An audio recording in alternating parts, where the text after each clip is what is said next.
All right, thanks for coming out here today.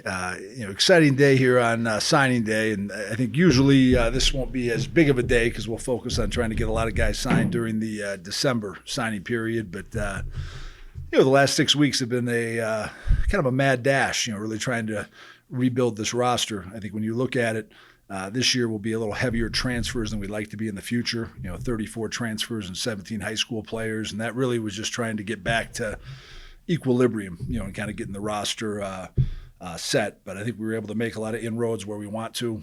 Showed commitment to recruiting this region, signing 3 kids from the state of New Mexico that we were very excited about. Mikey Beck from up in Farmington, my first trip ever to Farmington, New Mexico.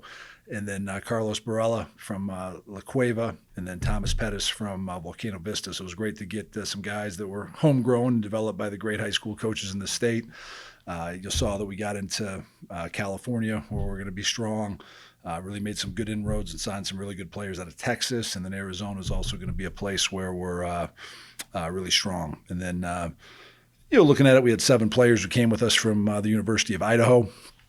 So I was excited to add those guys that they wanted to come with. I think there were 7 of the high school recruits were guys we were recruiting at Idaho and continued that process. The other 10 were guys we got on new, but very excited about it. I think some of the highlights, just going through the list, Damon Bankston out of Weber State, I'm excited about. Coached against him. He's a 1,000-yard back. Keyshawn James Newby, was a first-team All-American at the FCS level last year at 11 sacks, was a great player for. I thought he was our best player last year at Idaho, so I thought that was a heck of a get to get him to come down with us. Jack Lane, who was our starting quarterback last year at the University of Idaho, played very well for us. Abe Williams, who's a heck of a player, he got injured early last year and got a medical red shirt, which ended up kind of being a blessing in disguise for New Mexico because he only played in 4 games, so he was able to take the medical. But he was a guy who a lot of NFL scouts were showing a lot of interest in. He's got great history as a kick returner. He has 5 kickoff return touchdowns during his career when he was at Weber State. DJ McKinney was a big add at running back. DJ was the Conference USA Freshman of the Year, so another one of the Group of 5 leagues. I think Isaiah Blair is a receiver we're really excited about, who's looked good in workouts so far out of Cerritos Junior College. Keegan Johnson's a guy we're really excited about coming over from he was both at Iowa and Kansas State most recently. I got a chance to coach his brother, Cade, when I was at South Dakota State University as the offensive coordinator. And Cade ended up playing about 3 years in the NFL with the Seahawks. But Keegan's a very talented young man. My wife's favorite player on the team, Jackson Eck. He was a first-team All-Big Sky player last year, played very well in the FBS games against Oregon and Wyoming, so excited to get him added. Deshaun Buchanan was our number 1 tailback at Idaho. I think he's an Arizona kid, so I know his mom was very happy about him getting closer to home. Darren Agu, I think, is a great-looking young man who played quite a bit in the 23 season at Vanderbilt, who I think is really going to add something to the edge. John Johnson was a big get at corner. He was a starting corner from Montana State last year, and obviously they had a great year going to the national championship game. Austin Brawley was a big get from Ohio, another program that's been doing very strong. They won, I think, 10 games 3 years in a row at the Group of 5 level, and he's probably the most experienced guy in Coach Nowinski's defense, having played in that same scheme that we're going to use here. Scott Trey Humphrey, I think, was a really big get. I think he was I thought in the 3 years I was at Idaho, probably the best back we played against in that time. He might have one of our new guys, probably the one guy who's played the best in University Stadium already. I think he had 140 yards rushing in the game-winning touchdown last year in that game. So that was a big get to get Scott Trey. We like tight ends a lot, so we picked up 4 transfers there. That was a room we had to rebuild. Kean Need, I thought, was probably the second best blocking tight end in the Big Sky Conference, so very excited to add him. Caden Robinette is a really athletic interior offensive lineman who did great things for us at Idaho. He suffered a knee injury last year, so he only got to play in the first 2 games, but expecting big things about him. Israel, I don't even know how to pronounce Israel's name. We call him Big Mook. But Big Mook was a very good player. He was a first-team All-Southern Conference player last year at Mercer. They went to the FCS quarterfinals. He's looked very good in workouts so far. And then D-tackle's an area we got to rebuild. Brian Booker was a big add, coming in from Texas Southern. He's got a great body that we got to keep developing and getting him better. And then high school guys, I think were, to kind of highlight, we already highlighted the in-state guys. Darion Bowers from Arlington Bowie, I think was a nice pickup from the metro area, a very productive player. Coach John Johnson. We have a John Johnson player and a John Johnson coach, which can be a little confusing. But Darion was a guy he was recruiting at Sam Houston State, and we were able to get over here. Darice Brown is a long, talented receiver outside of Phoenix. His dad was actually a college teammate of mine at Wisconsin. Jack Brzezinski was a long kid from Chicago. I think that it won't be a primary recruiting area, but now with Northern Illinois coming into the league, I think that can be a spot area for us because I think it's sometimes easier for a kid to come away from home if he knows he's going to go back and have a few games there over his career. Toa Favai was a guy we were recruiting at Idaho, probably the fastest quarterback I've ever recruited. It was like a 10.5 100-meter young man. He's a lefty, but has really nice touch on the ball from a great program, De La Salle in Concord, California, one of the better high school programs in the country. Tyler Lawrence is here for the spring. He started 5 games last year at Air Force on the offensive line. Just really more of a cultural change. Wasn't sure he wanted to be a military guy, so he was a big ad, and he's originally a Seattle guy. C.J. McBean was a guy we were recruiting from Idaho, who was a big-time defensive back, safety prospect from Southern California from a really good program. Keyshawn Monroe is a guy we got out of late from Westfield in Houston, one of the top programs in the Houston area.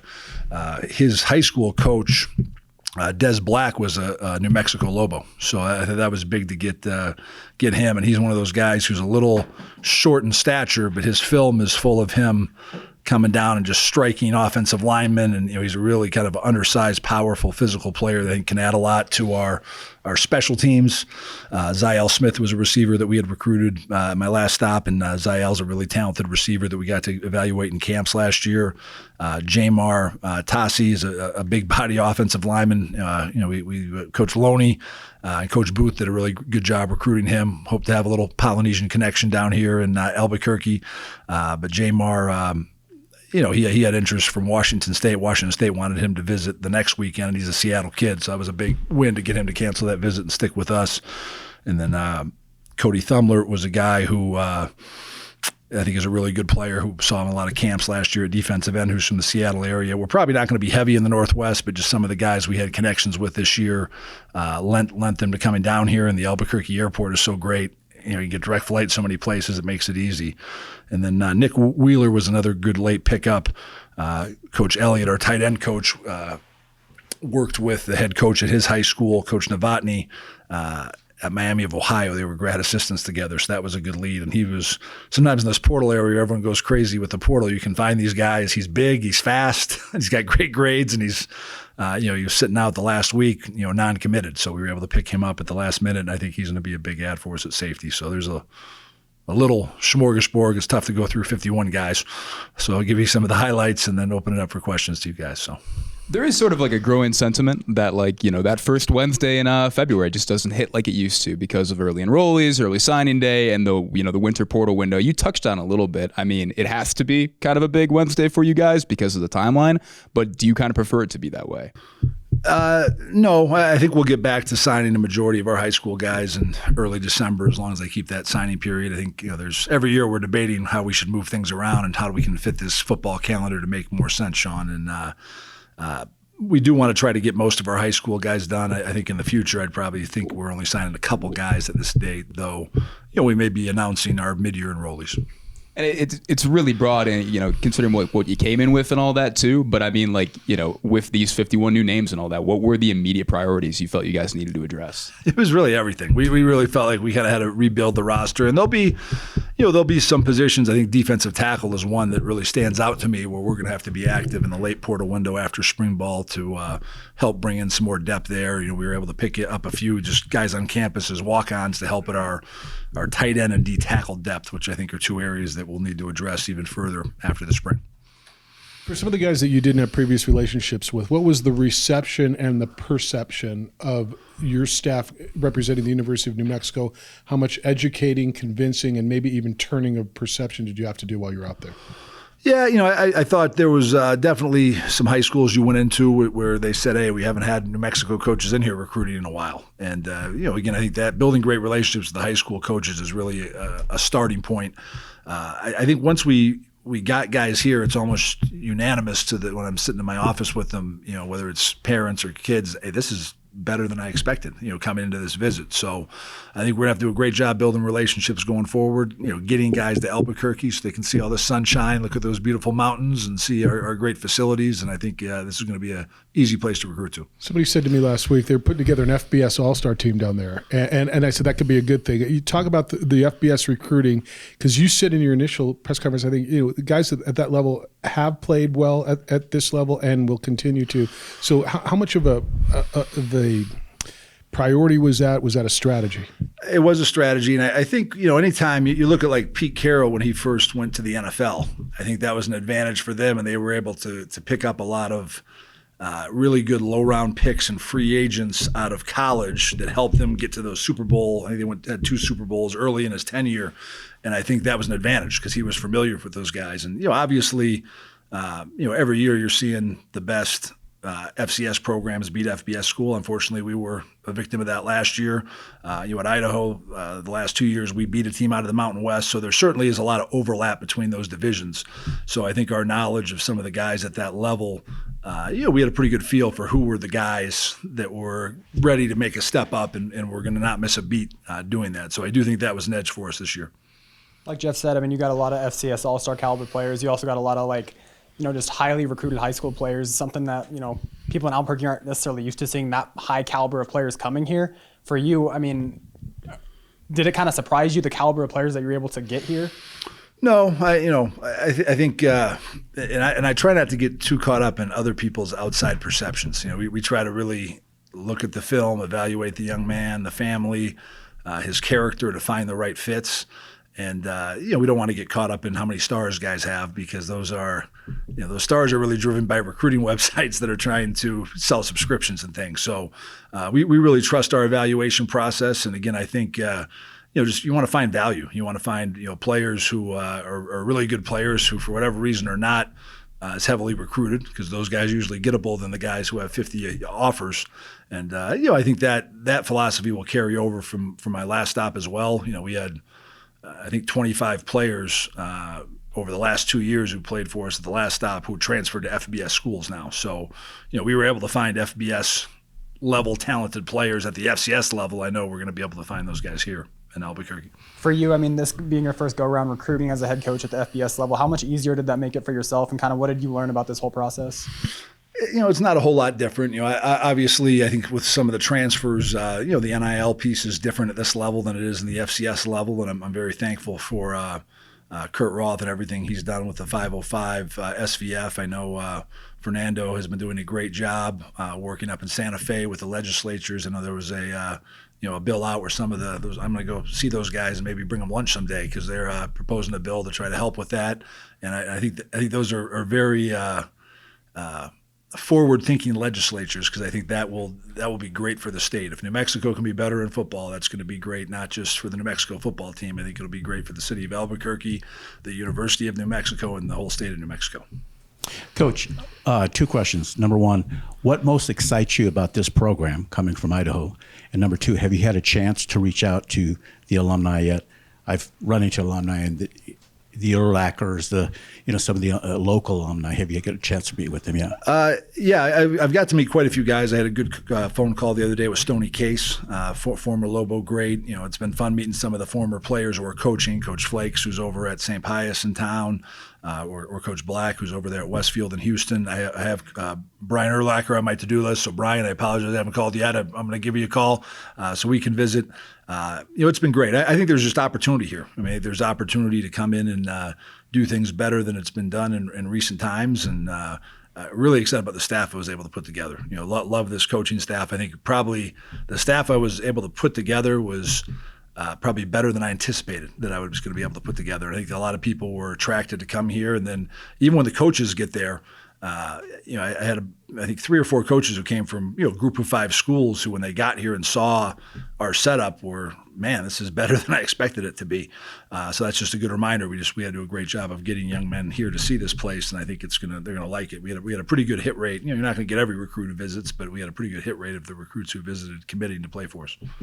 You mentioned about getting people in here, and there's talk about upgrading the facilities. And I think a lot of that's about the stadium, and I don't think people realize at this level the facilities that you have. And we had a Big 12 team in here for a bowl game that was in your facilities, in your locker room, in your indoor, and I think I know they were pleasantly surprised and impressed at the facilities. There's so much talk and chatter about it. As you take this over, will you expound a little bit upon what you have? We always hear about what you don't have, and it's the stadium and what needs to be done. And I think that's real. But there are some positives in regards to what you have facility-wise, and it feels like from what you're saying that helped in recruiting. Yeah, I think we have great facilities. Maybe that's why they wanted to hire me, because I hadn't been at the Power 4 level recently. I think we have great facilities. I think we have everything we need, and it's a constant arms race with that stuff. So you can't ever rest on your laurels and say, all right, we're good for 10 years just as we are. There's always going to be little things that we need to do to tweak and improve. But I think we're in a good place.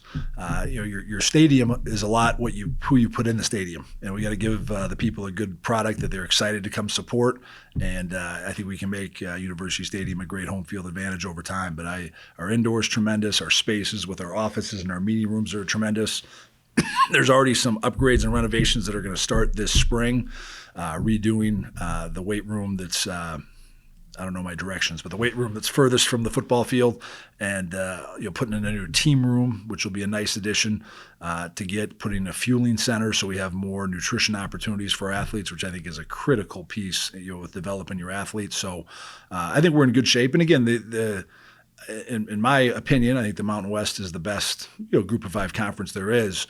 So it's not surprising that we have better facilities than some of the Sun Belt or some of the Conference USA type schools. What will be the role of the general manager? This was huge, and he signed his contract, so I think he's good. But Bo Davidson is our new general manager who just got here. Okay, yeah, he got here today, and I really took my time with that position because it was something new to me. In FCS, you don't have those type of positions, but really having a systematic approach is how we recruit and evaluate. At the FCS level, and this is kind of how it used to be at the FBS level. It was all the same coaches doing that. Now you look at the NFL is I always think a great best practices example, because if there's a better way to do it, those great programs there would have figured it out, and they have almost exclusivity between their personal side and the coaching side. So, Bo gives us a dedicated guy who is also, full-time worried about building the roster, player personnel, whether it's high school, whether it's college transfers, junior college transfers, and also being somebody that can really help me with the NIL piece, because I think that's an important thing now. It's not just evaluating your players, you also have to evaluate your players. And so we can try to retain our guys and stay on the cutting edge of that. And I think that's something I definitely learned. And, in the NFL, Andy Reid's not negotiating with the players. They have a general manager that's negotiating with the agents of the players and things. So I think Bo will have a big role with that. And his, the experiences he's had, he's been at a lot of great programs. He was trying to tour every Tech, Virginia Tech, Georgia Tech, Texas Tech. And then I really liked his experience at Memphis the last year because being at the Group of 5 level, I think is valuable too, because it's different. Our rev share and NIL is going to be different than at the Power 4 level, but they were doing it as good as anybody. I think they probably have the biggest NIL budget at the Group of 5 level. So to get a guy with his background and caliber, I think is really going to help us direct our recruiting and retention efforts. You had previously talked about building your staff to kind of help you recruit certain areas and all that too. I mean, you guys signed 3 guys from Texas from the prep ranks. How much of a priority is Texas, and will it be a priority? Yeah, really 4 states. The 4 states I talked about earlier. We want to do a great job in New Mexico, and I think we can find some value in New Mexico because it's not a heavily recruited state. And I think in that way it's similar to the Idahos and Montanas and Dakotas, where you look at that, there's a lot of good players that have come through those states. Boise State was the one team that made the CFP out of the Group of 5. You look at the Montanas and Dakotas have dominated the FCS ranks. So there's high quality players there, But New Mexico is probably going to be one of those states that, unless you're at one of those P4 schools who can fly in with a private jet for a day to see a top guy, it's not going to get hammered by a lot of the Group of Five and FCS schools. So I think we can find some good values in state. I think Arizona is an area that continues to grow. Arizona does not have any Group of Five schools in the state, so I think that's going to be a place we really hang our hat in. And then, Texas and California, there's a lot of competition there. A lot of people, everybody recruits Texas and California, but the population is huge. I was really impressed going around seeing I spent 3 days, one day in Houston, one day in Austin, one day in Dallas, and I was very impressed by the high school ranks there. The last few schools I've been at, the last 9 years, we had not been recruiting Texas, but you see why those players, I think it's probably the best setup as far as player development for high school players. And then California has such great population, and I think those warm weather states, guys develop a little faster, so you can get some skill guys who can play earlier in their career because they've spent. It's like Albuquerque weather. It's 70 degrees in February. You don't have that up in the north. And then in terms of other hires, I know you go way, way back with Spence in particular. I mean, how did he emerge as a candidate for DC? Well, Spence has always been a guy who I've kind of had on my radar. I tried to, he was one of the guys I talked to when I first got to Idaho, and just couldn't get him, couldn't afford to get him and things. And I knew Dan Jackson, was going to be a guy who was going to be a head coach at some point, whether it was going to be taking over at Idaho, which he ended up deciding not to do, or then going to South Dakota State. And really, Spence was my next guy. He was my next target. His experience, he's led one of the top 5 defenses in FBS football, at Ohio University, and really helped them. As I talked to some of the other guys who'd been around him. We had a long-standing friendship because we worked together as graduate assistants 25 years ago. But I try to be thorough in all my hires. So I talked to all 3 of the head coaches that he had been the DC for, and Coach Albin, told me, who's now at Charlotte, was at Ohio U. He goes, Spence saved my job. He goes, if I didn't hire Spence, I would have gotten fired at Ohio U. Instead, he got this job at Charlotte. So Spence is a great coach, a great motivator. He's great at building relationships with players and getting them to play their tails off for him.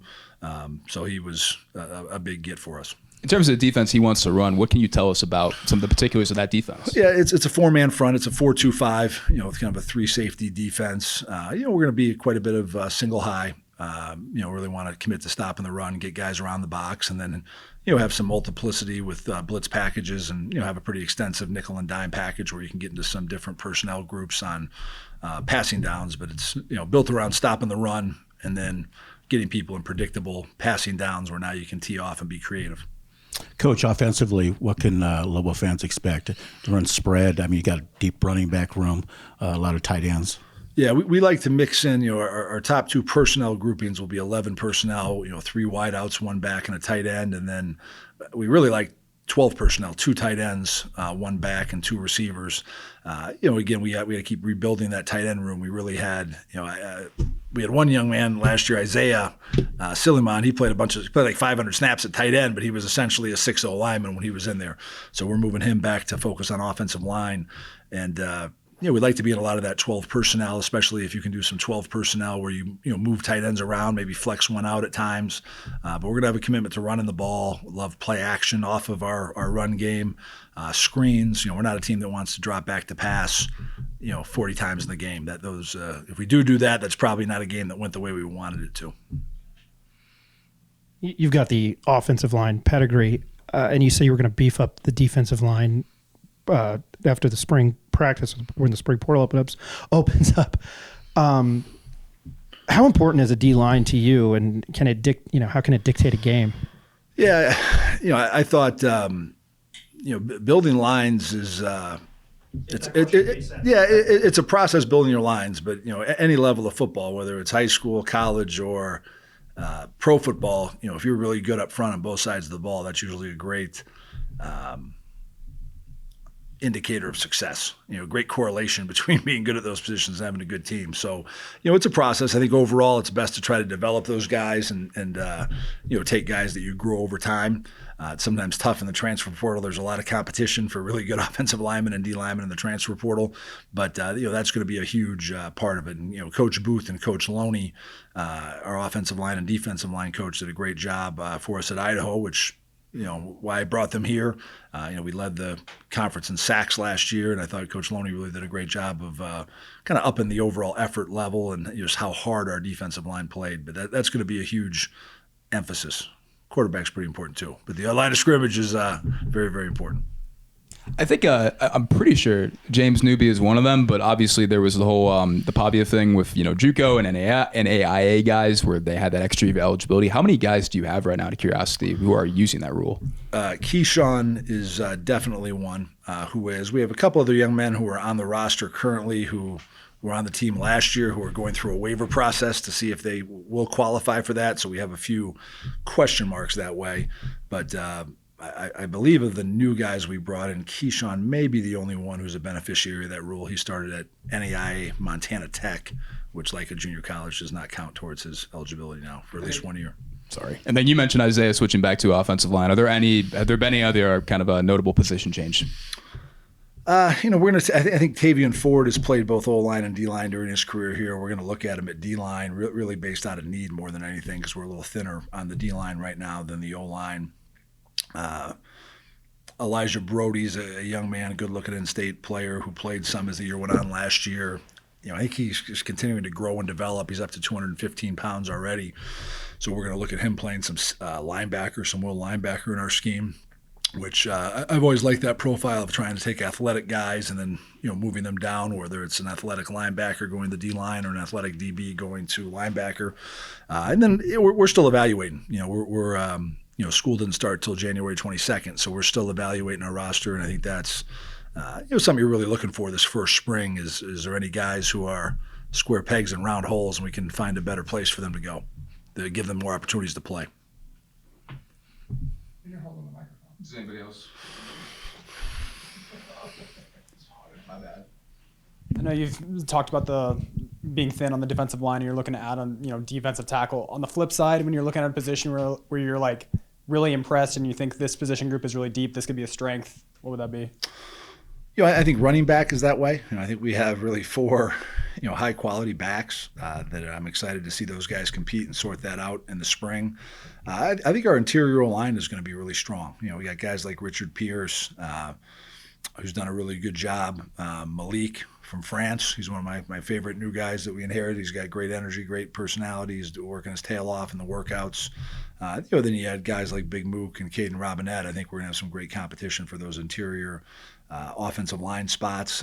Just watching our corners work out yesterday, I think we got a pretty deep and athletic corner room. So those ones that kind of stand out to me so far are some places where we have pretty good numbers and depth of talent. All right, thanks for coming. Get those tickets.